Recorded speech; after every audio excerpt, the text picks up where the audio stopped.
you very much, Barbara, for those words, and in particular for your story and account at the beginning. I think all of us who've been involved in dealing with detentions of any kind know how extraordinary the work is and how emotionally challenging it is all the time.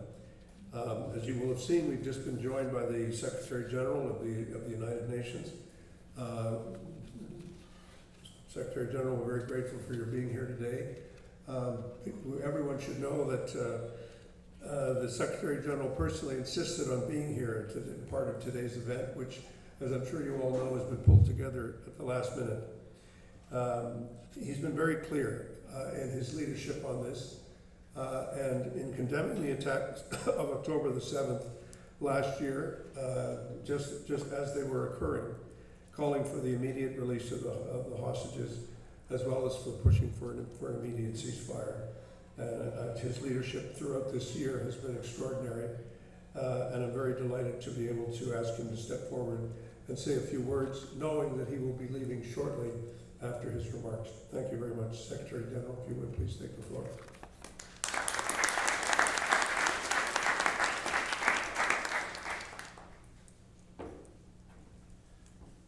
Very good afternoon.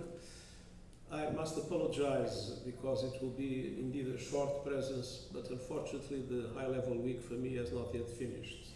I am in bilateral after bilateral after bilateral after bilateral, 160 as a matter of fact, and so I managed to find a way, because I absolutely wanted to be here today to express my deep support to this initiative. The question of hostages, for me, is not an abstract or conceptual question. It is an emotional question. When I was High Commissioner for Refugees, I had two colleagues that have been taken hostages, one in Pakistan and one in Chechnya. And I had the opportunity not only to share the enormous preoccupation about what had happened to them, what would happen to them, would they be released, would not they be released, but to feel how, for their families, this was an immense tragedy, because of the suffering that they were imagining the hostages were having, but also because of the uncertainty. Are they alive? Are they dead? Will they be released? And this is something that completely changes the life of people. I mean, it becomes an obsessive question, as it is fully understandable, and the level of trauma that it causes in the hostages themselves. In these two cases, they were fortunately released, but in their families and their friends is unimaginable. And so this is something that I feel very deeply myself, especially when I have hostages under my direct responsibility. We must be very clear. To take hostages is absolutely intolerable. It is a violation of international humanitarian law. But more than that, it is something absolutely unacceptable from any point of view. And in all situations, hostages must be released immediately and unconditional. Of course, we are living in the present context, the situation of a number of hostages in Gaza. And I had the opportunity to see, in talking to their families and showing different images, how horrific their conditions are and how horrendous have been the forms of violence that they were victims. And I want to express, first of all, my deep condolences to the families of those that already died. And my total solidarity to those that are hostages at the present moment. There might be also in other parts of the world, if that is the case, I extend my solidarity also to them and to their families and to their friends, because I am perfectly aware of the level of suffering that the hostages themselves and those that love them are having at the present moment. Our position has been very clear. They all must be released immediately and unconditionally. But we know that this is not happening. And so I've been following with a lot of interest and commitment the work of the mediators, especially Qatar, but also Egypt, that have been trying an agreement of which the release of hostages would be part. Unfortunately, until now, those efforts of mediation have not led to any positive result, and the anxiety about the situation of those still remaining in captivity is, of course, enormous, I would say, for them, for their families, for their friends, and for us all. On the other hand, I'd like to say that, or to condemn, to be more clear, the fact that the International Committee of the Red Cross was not yet allowed to visit hostages. This is something clear in international humanitarian law. In all circumstances, hostages, I'm not talking about kidnappings by gangs or by criminal organizations, I'm talking about hostages in this situation, are entitled to receive the visit of the International Committee of the Red Cross. And I know many of them have serious diseases, and this would be absolutely essential to guarantee that they would be allowed to have the adequate treatment. And I once again strongly appeal for the ICRC to be allowed to visit the hostages and to provide them with adequate assistance. We don't know what it will happen, but our prayers, I'm sure, are all of them with those taken hostages, and I hope that the horrible events we are witnessing will teach a lesson to the world for this not to be possible anymore.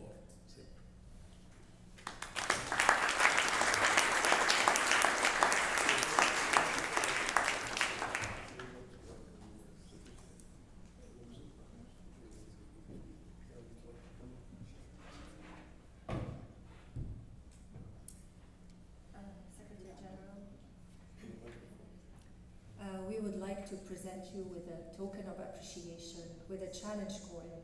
It has a long-standing tradition in military history, but the military isn't the only service that uses them now. Challenge coins stand as a badge of honor, a reminder of brotherhood and service. This hostage aid challenge coin is used to enhance morale, recognize special achievements, accomplishments, and occasions, and to show appreciation. It builds close-knit, lasting bonds between people who receive it and represents unity. Dear Mr. Guterres, Hostage Aid Worldwide proudly presents you with this challenge coin to acknowledge your significant contribution against hostage-taking and unlawful detention. This challenge coin number 50 is presented to you today in recognition of your relentless efforts, incomparable commitment, and unwavering work and support to free hostages and bring them home to their families, as well as your endeavors to put an end to the hostage-taking business model. It is extraordinary people like you with tireless determination and generous hearts who gives hostages and their families the hope and strength to carry on. We are grateful for your dedication to this cause and thank you deeply for your exceptional work to support hostages and their families. Rest assured, you have made a real difference in many lives. Thank you.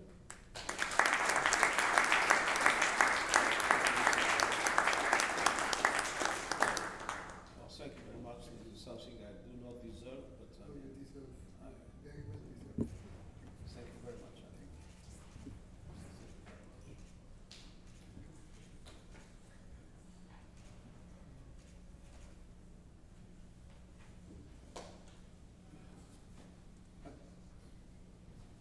to apologize, but We understand. I entered it too late. This way, take care.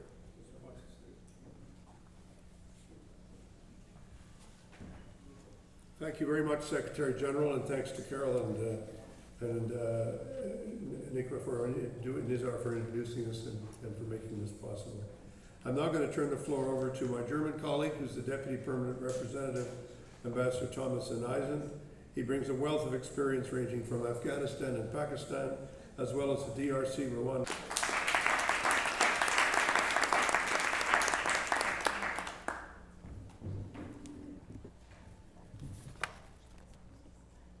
First of all, thank you, Ambassador Ray, for the kind introduction. Speaking of the Secretary General is the challenge. I'd really like to welcome you all who came today, but especially I want to express my deepest respect to the courageous family members who were able to join us today. I think if we are here today gathering to address the grave international issue of hostage-taking, I think it is also a moment to listen and to remember the personal stories of loss, resilience, and hope that lie at the heart of it, and I cannot express it better than the Secretary General just did. To the family members who joined us today at this venue, I want to begin by expressing my deepest sympathy, my admiration, and my admiration for the incredible strength, courage, and bravery they have shown over the long 1 year since the 7th of October. Your presence is a testament to your unwavering love and determination, but it is also a testament to your resilience in the face of unimaginable pain. And I want to echo Ambassador Xi, you turned pain into action and determination. And I cannot begin to comprehend the anguish, the torment of not knowing where your loved ones are and when you will see them again. I must also admit I stand here together with many of my colleagues from the international community, deeply committed, but struggling to find answers on how to bring your loved ones back.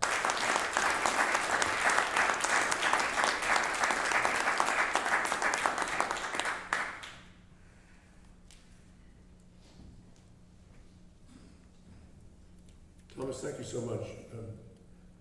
Argentina has also been a very valued partner in this global effort that's underway, and Argentina is a co-sponsor. I'd like to call upon their ambassador, Ricardo. The floor is yours.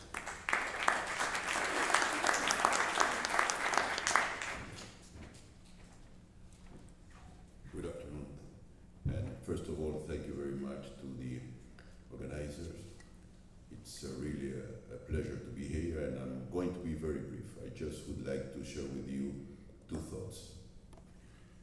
The UN Charter starts with "we the people."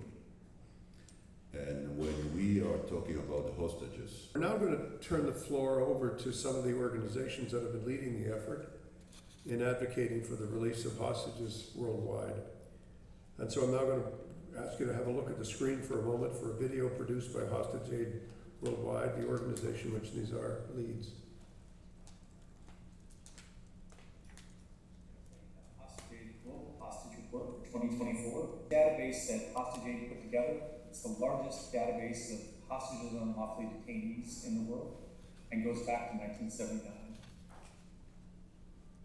Looking at key events for the year, there were several major events, but none bigger than the prisoner swap in August between Germany, the US, the UK, Russia, and Belarus. Hostage Aid has dedicated 2024 as a year of action, and just want to quickly touch on a couple things that we've been working on.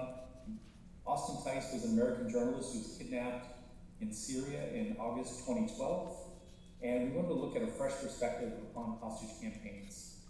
The Free Austin Tice campaign was launched in August on the anniversary of his disappearance, and was structured as if Hostage Aid was looking for a loved one, and it was designed to solicit a response from the community. So we've launched the campaign in Syria and Lebanon, with a special focus on areas in Lebanon that have high populations of Syrian refugees. So far, we've had 6.7 million impressions and a very high click-through rate of 6.49%, and comparing that to the industry average of 0.56%.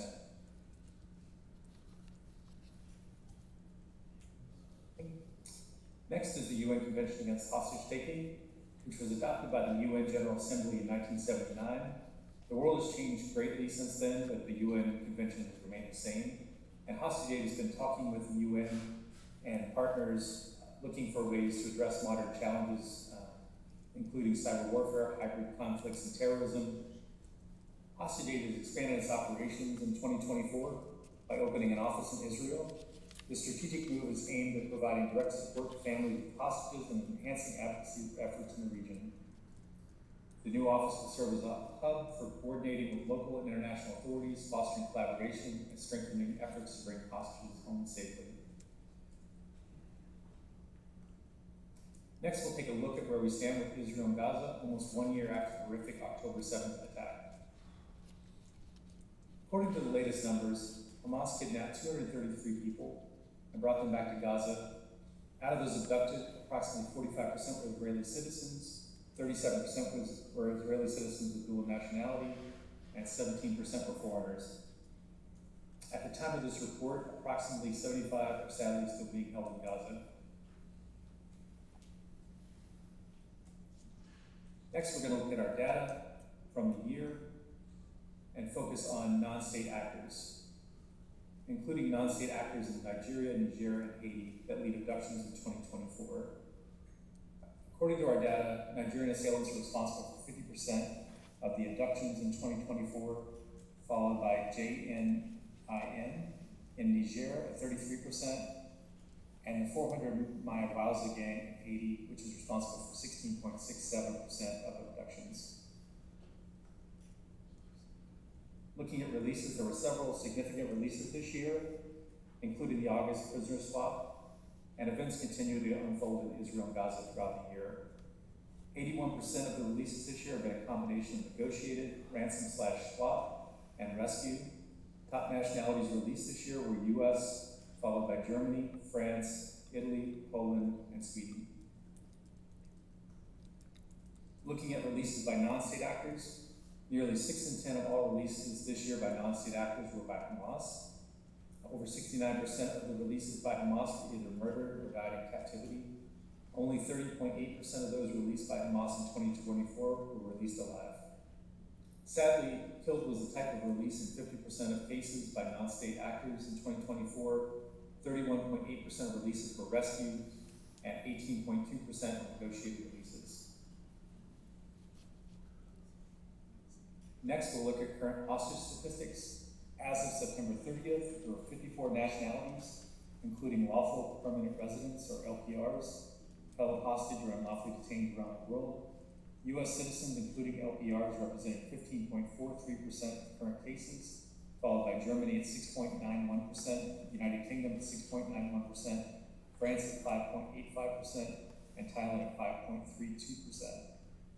40.4% are hostages, and 59.6% are unlawfully detained. 35.6% are dual nationals. Looking at country comparisons, this is where our data from the hostage metrics engine is very interesting. We could easily run analysis and see trends for certain occupations, various countries, and different nationalities. One example is we compared stats for hostages and unlawfully detained cases for the US, UK, and France. And we found that France has much better outcomes historically than the US or the UK. For example, in detentions, 85% UK citizens who were taken hostage or unlawfully detained were held for more than 3 years, while just 36% of French citizens were held for more than 3 years. The trend also continues for those who were killed. 14% of hostages and unlawfully detained in the UK were killed. Just half that amount were killed in French cases. The stats and the numbers for this. None of them were aware of the fact that this ordinary morning would become the dividing line between the life we knew and the nightmare that will follow. The piercing wail of the sirens shattered the peaceful morning. In those terrifying moments, my family ran to seek shelter in the safe room. What followed were hours of unimaginable horror. My father Avshalom, a man whose love knew no boundaries, stood guard outside of the room with nothing but a kitchen knife to protect him, ready to sacrifice his life for the ones he loved. It was only after hours that he entered the safe room and joined the family from inside. Inside the room, Nave, my 8-year-old nephew, asked questions that no child should ever have to voice. Mom, are the terrorists going to kill us? The anguish in my sister's heart, as she could only answer, I don't know, is something I will never comprehend. When the terrorists began to break through the wall with a bulldozer, my brother-in-law, Tal, made an impossible decision. With incredible courage, he and my father chose to surrender, begging for mercy and hoping against all odds to save their loved ones. What followed was a scene of cruelty that will haunt us forever. My family was torn apart at gunpoint. My cousin and nephew and niece, little Yahel, only 3 years old, and Nave, only 8 years old, were brutally separated from their mother. My brave sister, in an unbelievable act of motherly instinct, fought the terrorists until she got hold of her children. For over 50 agonizing days, my mother, sister, and the children endured captivity in Gaza. While they were eventually released, our nightmare is not over. My brother-in-law, Tal Shoam, remains a captive, held for over 360 days in Gaza. Each passing moment is an eternity of worry and pain for our family. On that cursed morning, we lost so much. My father, Avshalom, my aunt and uncle, and his caregiver were brutally murdered. In total, 12 members of my family were affected. 3 were murdered, 8 were kidnapped and later released, and 1 still held captive. I stand before you today, not just as a victim, but as a voice echoing the anguish and hope of countless families worldwide, families like my own, who have experienced the harrowing trauma of having their loved ones taken hostage. I came here today, leaving behind my traumatized family in Israel, because I have not lost faith in the United Nations. I believe its purpose and its promise of unity among nations. This arena, where countries come together to confront the most pressing global challenges, still holds immense relevance. Today, we have the opportunity to prove its relevance to those suffering. The world is watching and waiting for the United Nations to take decisive actions that will alter the course of these tragic events. The United Nations was established to promote peaceful resolutions to conflicts and address humanitarian crises. What could be a more urgent call for action than the hostages currently trapped in this crisis? This is not a political issue. It is a humanitarian imperative. Regardless of your perspectives, the return of these hostages must be a shared priority, an obligation to humanity itself. First and foremost, I believe that we must reframe the crime of hostage-taking as a multilateral issue that transcends national limitations. The responsibility to respond should not rest solely on the state from which civilians have been taken. We need to implement international pressure on a global scale. Leaving hostage crisis to be resolved solely by the 2 sides immediately involved is akin to leaving a victim to severe abuse to seek revenge against the abuser without the protection of law or any higher order. This approach leads only to escalation of the bloodshed. It is ugly, it is messy, and it is ineffective. The rule of law, including international law, was established to create a deterrent mechanism not based on violence. By involving the global community, we replace chaos with order, vengeance with justice, and we create a powerful, united front against those who would use innocent lives as bargaining chips. A terror organization contemplating to seize citizens needs to know that it is not only offending the state it aims to harm, but the international community as a whole. It must know that the moment it commits this crime, it triggers a series of global actions that will result in its collapse. This coordinated global response is the only effective way to combat the crime of hostage-taking. It is our best hope for a safer, more stable future where such acts are universally condemned and swiftly addressed by the international community. The time for action is now. Human beings cannot be pawns in political conflicts. Over 100 hostages from dozens of different nationalities remain imprisoned in Gaza, and with them many other hostages around the world. All of them, including my brother-in-law, innocent civilians whose lives cannot be treated as legitimate tools for achieving political ends. The United Nations must take proactive measures. It must engage in ongoing discussions and mobilize task force dedicated to ensuring the safe return of all hostages. We cannot afford to wait while lives hang in the balance. Let us restore the relevance of the United Nations. Let us inspire hope and take decisive actions to bring our fellow human beings back to their loved ones. Together, we can show the world that when humanity unites, even the darkest of situations can be overcome.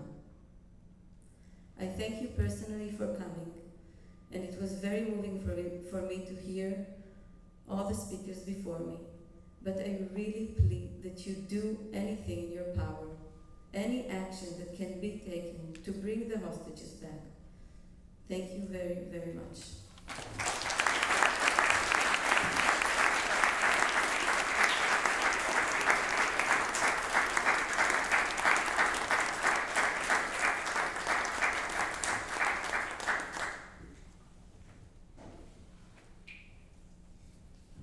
Thank you very much, Shotgun, for coming, and thank you for to negotiate and can hold these hostages for long periods of time.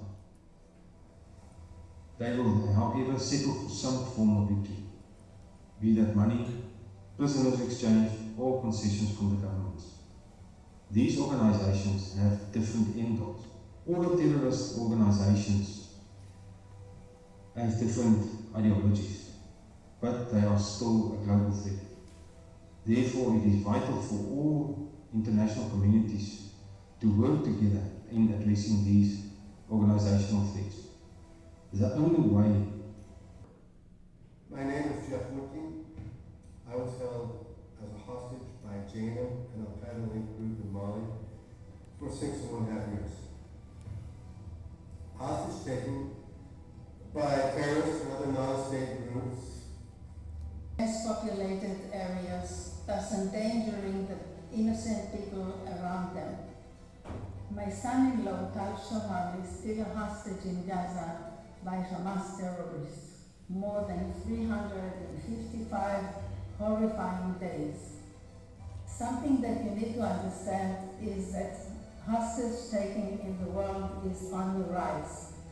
Normalizing mass kidnapping as part of a geopolitical conflict will lead to adopting this new weapon of war by other terrorist organizations, and this will endanger the world's safety and security. I call upon the UN to establish an organ that will develop knowledge about hostage taking in the world, develop a strategy, a unified strategy, and effective tools to eliminate this phenomenon.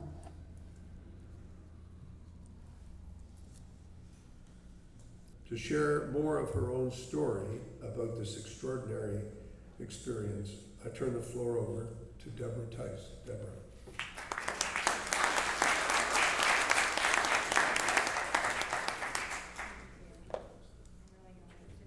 Thank you for coming. Just go straight up to the mic.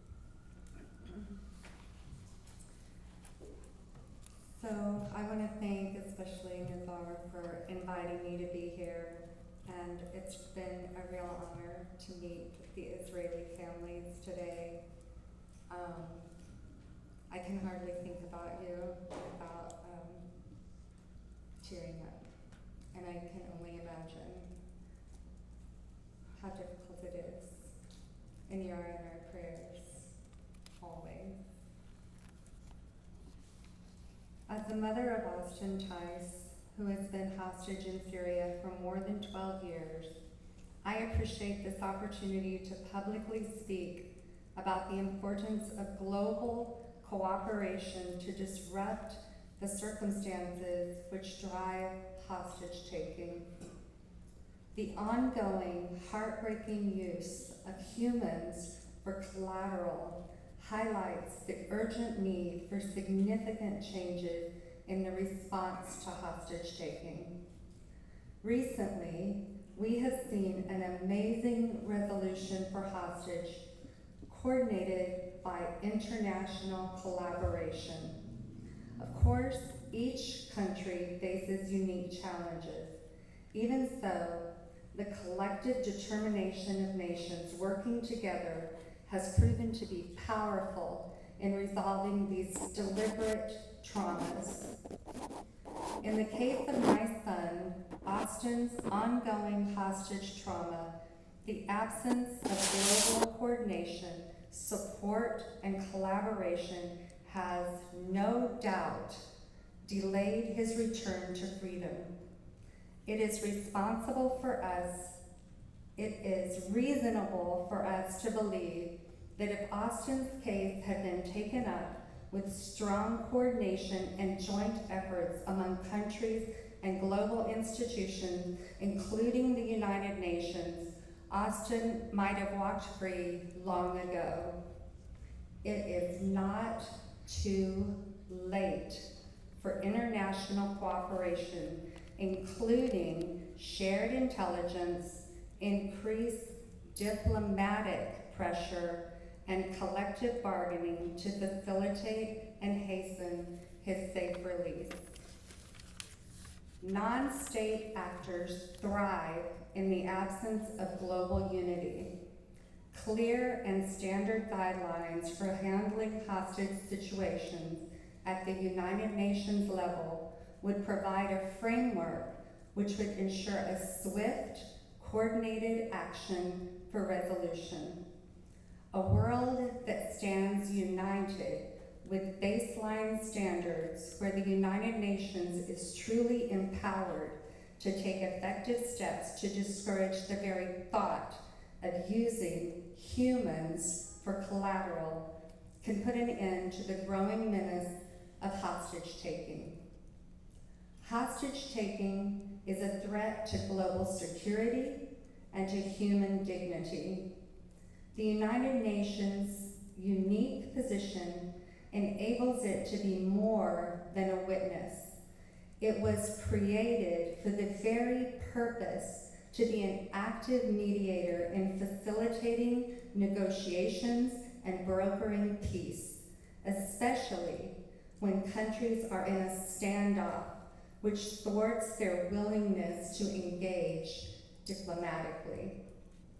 With all my heart, I wish our family could stand before the UN member states to request that kind of effective support for cooperation, such that would enable us to work together globally to bring Austin home. May it soon. The pain of waiting and working and hoping and begging for the return of our loved one is almost unbearable. All day, every day. The longer we, the global community, allow fragmented responses to this trauma, the more hostage takers are enabled and emboldened. The time to act is now. The role of the United Nations is imperative and cannot be overstated. Global cooperation is an attainable ideal to work against the disengagement and strife which allows hostage-taking to strive. Together, we can bring Austin and others safely home and put an end to the growing enterprise of hostage-taking. Thank you.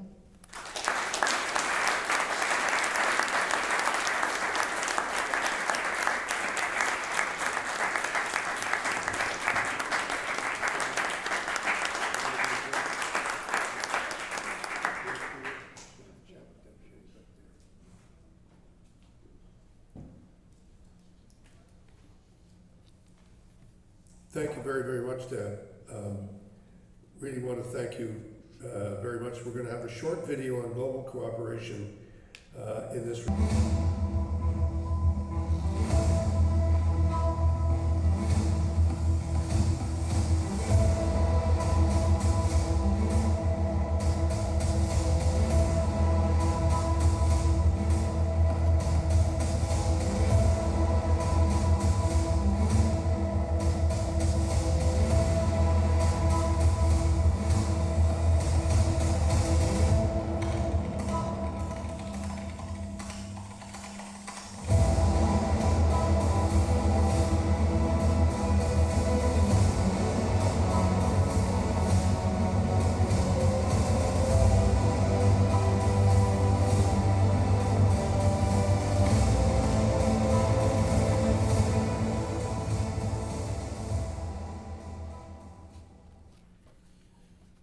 I think we get that message very clearly. Thank you so much for it.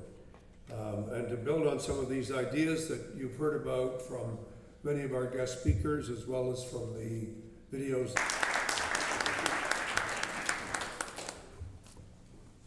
Good afternoon. For protocol purposes, today I'd like to acknowledge, first of all, hostages who are with us today, who have come home, followed by families of hostages from whom we've heard today. Madam Secretary, Excellencies, distinguished guests, and ladies and gentlemen, it's a privilege to be here. When these are called and asked me to come, I said yes, of course. And I'd served at the U.S. mission to the UN for 26 years, and then was privileged to serve as the acting special presidential envoy for hostage affairs, and followed by a year on the National Security Council, where I oversaw international organization affairs as well. I do hope this is being taped because we do need to hear Deborah's words over and over again. We need to hear Shaket's words over and over again, and her mother's words, because they were very compelling. Not only did they describe what we all know is a horrible reality, they offered suggestions. They were action-oriented. That's a very powerful thing. The next steps come from those closest to the front. So I do hope that it's being taped. I do want to hear their suggestions. Again, I have a few brief suggestions, and I won't keep you long either. I don't read a speech. I try to read the room and read the audience and listen to what we've heard already. That's a privilege of no longer being at the UN. I don't have to read a set speech and listen to other set speeches and try to stay awake, so there's more interaction, discussion potential. We heard today were descriptions of humanity at its worst. And what I'd like to introduce this afternoon, just for you to take with you, that hostage taking is not only a human tragedy, It's grown into an extreme element of national security proportions. When you look at what, so to speak, deals have been struck, the extortion, not only on the human lives, the extortion against national interests is phenomenal.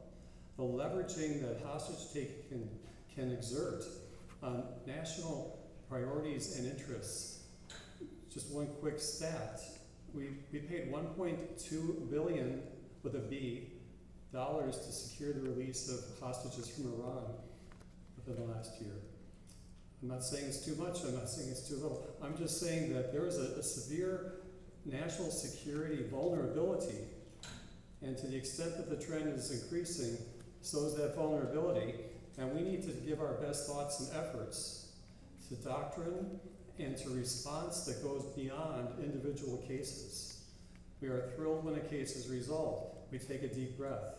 We have lessons to learn, and we need to take them forward to create consequences for this act and to make it just far too expensive for anyone to even consider going down that line anymore.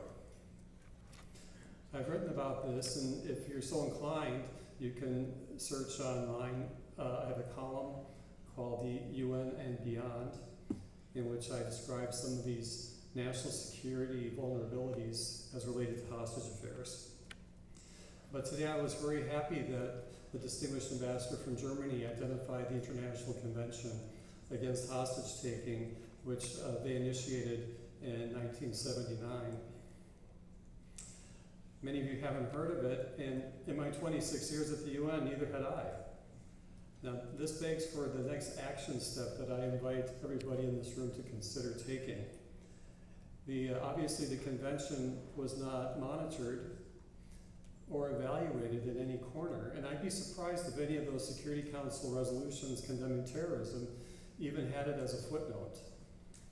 We have to create a monitoring mechanism against that convention, and we have to evaluate it for its efficacy, if it has any. Now it's quite, 40 years now, 50 years old. It talks about hostages. Technically a hostage is somebody taken by a non-state actor. The convention doesn't elaborate about captives who have been taken by states, people whom we call legally in the United States wrongfully detained. So in the course of monitoring this convention, I would suggest that member states create a new agenda item on the UN General Assembly agenda every year. It's not hard to do. And this agenda item could be monitoring of the International Convention. It could be a long, wordy UN type of sentence that could masquerade the fact that we need to address this issue critically now because in Gaza, for instance, we have an emergency. It might be hard to say that in so many words. So I'm suggesting an international convention agenda item so that we can sit as a General Assembly, the full membership, and assess this convention, but more importantly, bring forward what's happening today so that we can talk about international cooperation and prevention, which is what the convention was designed to do. So that's my meager suggestion for this afternoon. If there are those who are interested in the technicalities of how to proceed with creating an agenda item for the entire membership to consider, I'd be happy to talk with you at any point. Thank you again for this afternoon's program.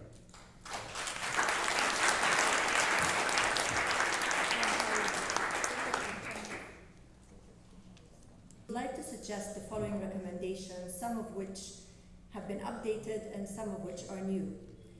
We do suggest procedures and matters are in progress or process. This committee would find the best way for the UN to have a platform to end hostage-taking as it has become a weapon, play a global pivotal role towards ending hostage-taking. However, for a sustainable and empowered global former hostages, families, human rights organizations, civil societies, and the private sector, in addition to government entities. Together, all of their constituents have the necessary inherent power and impact to find realistic and effective solutions. As an experienced body with a successful track record of convening multi-stakeholder initiatives, the UN can facilitate the organizing organizing of an international annual hostage forum in partnership with stakeholders to participate in dialogue and agree upon recommendations and strategies that will enable the development of a sustainable, legal, and jointly fight any entity taking hostages. This convention was adopted by the UNGA in 1979, with 176 member states being party to it. And we want to appoint a hostage affairs coordinator to coordinate with the different government hostage entities around the world to share information and coordinate release of hostages. This would serve as a resource where families and member states can seek assistance in securing the release of their citizens taken hostage. And thank you so much.